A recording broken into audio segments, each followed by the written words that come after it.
Belief aside, people see Easter as a time for families to gather and share in a great meal and happy fellowship as winter turns to spring.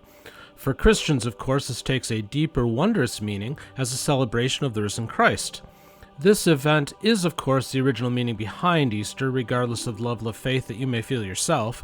So, if a holiday is rooted in a holy event, how exactly did it come to pass that a bunny, eggs, and some baby chicks became universal symbols of that spring celebration with the oddly changing date every year? We asked Floppy, one of our pet rabbits, and she just looked at us like we were crazy for asking. But fear not, answers are coming. Join us as we build the Lego Easter Chicks and Easter Bunny sets while we explore the history behind these lauded critters on this episode of the Brick Historic.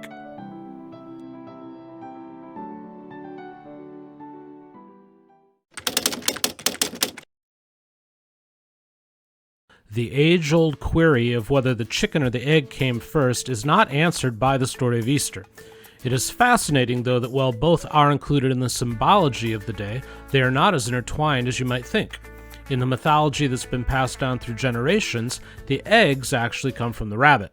We'll dig into that more in a bit. But that means that the actual chicks are not connected to the eggs. I guess that means the question of which came first is irrelevant, at least on this particular Sunday. Eggs and baby chicks make their appearance on Easter as they are representative of new life and fertility. For the Christian, the analogy is obvious, with Christ rising on the third day, embodying a defeat of death and a renewal of life. For those of other beliefs, they are a clear symbol of spring itself, which is a time when life starts fresh.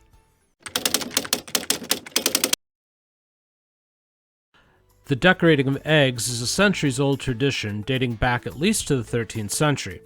Eating eggs during Lent, the time on the church calendar leading up to Easter, was once frowned upon. Of course, the chickens didn't simply stop producing for these weeks, so people began to collect the eggs and paint them. On Easter, they would then consume the painted eggs as part of the celebration.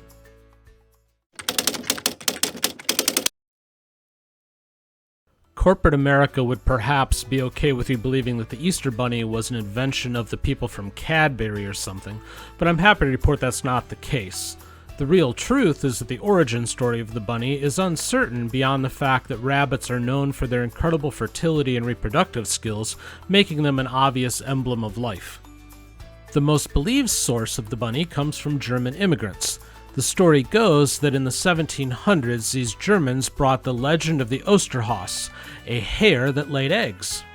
The children of these immigrants would make nests for the hare to lay its colored eggs on Easter morning. That tradition then supposedly spread to others and morphed into what we know today, with larger-than-life mall bunnies and a basket full of candy instead of nests full of colored eggs laid by mythical rabbits.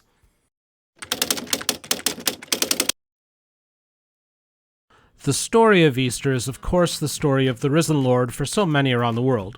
While that may or may not hold meaning for you personally, these symbols passed down through the bunny, the eggs, and the chicks convey the same hopeful tale of renewed life.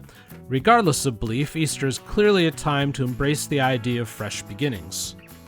As for the Legos we built today, these are two fun and whimsical sets that were a joy to assemble.